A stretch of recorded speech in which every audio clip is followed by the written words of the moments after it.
Même que l'entreprise Whirlpool, c'est une entreprise, c'est un fleuron de la ville d'Amiens qui, il y a encore une vingtaine d'années, compte plus de 1000 salariés. Il y a déjà eu des plans et moi j'ai souvenir qu'au début des années 2000, l'entreprise a décidé de délocaliser ses linges en Pologne, en Tchécoslovaquie, excusez-moi. Et donc en 2016, il y avait non pas 600 employés, comme vous le dites dans le vœu, mais comme vous l'avez dit oralement, 280 salariés chez Whirlpool.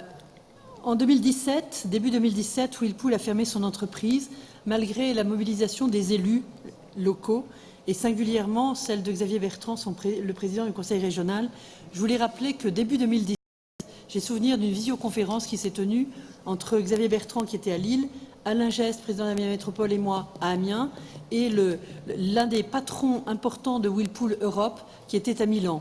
Et on a discuté, et je vous assure que c'était vraiment une discussion extrêmement ferme de la part des élus locaux pour éviter la fermeture qui ne se justifiait pas à nos yeux. Néanmoins, l'entreprise a décidé de fermer. J'ai souvenir aussi que pendant la campagne présidentielle, votre candidate a cherché à instrumentaliser les salariés. J'ai des souvenirs très précis. J'ai des souvenirs très précis. Les salariés ont été repris par WN, l'entreprise présidée par Nicolas Decailleux, un chef d'entreprise bien connu localement. Malheureusement, cette entreprise a été récemment placée en liquidation judiciaire. 44 salariés ont été repris par AGECO. Et moi, je tiens à dire que nous sommes très heureux que AGECO reprenne ses salariés. Et AGECO, c'est une entreprise qui existe depuis 7 ans, malgré les suspicions dont vous avez parlé dans vos propos précédents. AGECO, c'est une entreprise qui existe depuis 7 ans, qui était installée à Paris et qui a eu besoin de se développer et qui a choisi notre territoire pour venir s'y installer. Eh bien, c'est tant mieux. Nous estimons que c'est une bonne chose. Alors, le Rassemblement national cherche à créer la suspicion sur la reprise de Whirlpool par WN. Alors, je voudrais simplement rappeler qu'au moment de la fin 2017, je n'ai pas entendu une seule remarque sur le sujet. Pas une seule, d'aucune part et de personne.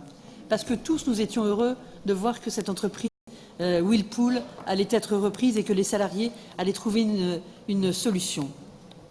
Nous espérions tous que cette reprise, tous sans exception, que cette reprise soit un succès. Ce n'est pas le cas. Mais nous ne vous avons pas attendu pour mettre tout en œuvre afin de réindustrialiser le site de Whirlpool et trouver une solution pour chacun des salariés. La semaine dernière encore, une réunion avait lieu en préfecture de la Somme en présence de Xavier Bertrand sur ce sujet important pour les salariés qui ont subi 2 catastrophes, je dirais même 2 cataclysmes à 1 an de distance, parce que subir 2 licenciements pour cause économique à 1 an de distance, en subir un, c'est toujours un drame, mais en subir 2, c'est vraiment extrêmement difficile à vivre. AGECO, à cette occasion, a fait le point sur son projet et AGECO est très présente sur le site amiénois avec ses dirigeants et est très impliquée dans le territoire de notre ville pour se développer. Pôle emploi, et je tiens à le préciser, Pôle emploi était présent et son directeur nous a dit que plusieurs chefs d'entreprise demandaient à recruter des ex-Whirlpool. Oui. Oui. Parce que tout simplement, les ex-Whirlpool ont une très bonne réputation, une très bonne image auprès des chefs d'entreprise. On sait très bien que ce sont des gens qui travaillent, qui savent travailler et qui n'ont pas fait comme d'autres, à une autre époque, il y a quelques années, des coups d'effet médiatiques pour se faire voir. On sait que les salariés de Whirlpool, ce sont des gens qui travaillent, qui sont prêts à se le cas échéant pour faire face à de nouveaux emplois. Et donc, c'est bien la réputation qu'ils ont auprès de l'ensemble des chefs d'entreprise de notre territoire.